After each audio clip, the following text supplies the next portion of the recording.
বলি কি গো, কখন থেকে চা চা করতিস? এই বাড়িতে একটা জিনিস যদি সময় মতো পাওয়া যায়। এই যে মা চা। একটা চা করতে তোমার 10 ঘন্টা লাগে। এইসব মেয়ের দ্বারা সংসার হবে?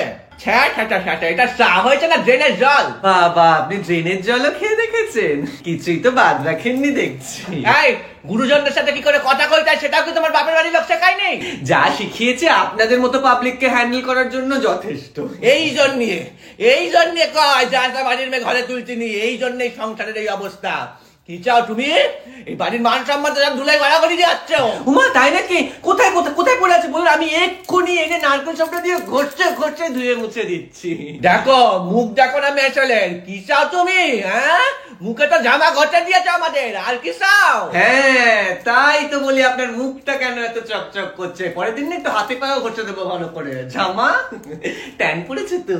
শুনেছ কথা? শোনো মেশলে, এসব শোনার আগে আমি বিষ খেয়ে মরে কেন গেলাম না? আগে বলবেন তো, এক্ষুনি এনে দিচ্ছি। ডাইরেক্ট খাবেন না চায়ে মিশিয়ে দেবো? মা চাটা দাও। এটা কি বিস্কিট? নোনতা বিস্কিট কোথায়? মা নোনতা বিস্কুটটা তো শেষ হয়ে গেছে, আপনি এখন খেয়ে নিন, আমি বিকেলে আনিয়ে রাখবো। এখন খেয়ে নি মানেটা কি? হ্যাঁ, তুমি আগে থেকে আনিয়ে কেন রাখো না? ঘর সংসারে কি আর মন টিকছে না? কোন দিকে মন তোমার? কোন দিকে? দিন মা, আমি আপনাকে নোনতা বিস্কিট বানিয়ে দিচ্ছি। এই নিন আপনার নোনতা বিস্কিট। সকালবেলা ঢেড়ে করে নাচতে চলে গেল বাপের বাড়ি। হ্যাঁ মা, আমি পৌঁছে গেছি। আপনি খাওয়া দাওয়া করে নিয়েছেন তো ঠিক করে? তুমি কি ভাবছো? তুমি তো ওটাই চাও না খেয়ে আমি বসে থাকি এখানে। ঢেড়ে করে নাচতে চলে গেছো, তো কি করবে? হ্যাঁ, আমি না খেতে কি মরে যাবো না? তুমি তো ওটাই চাও তুমি।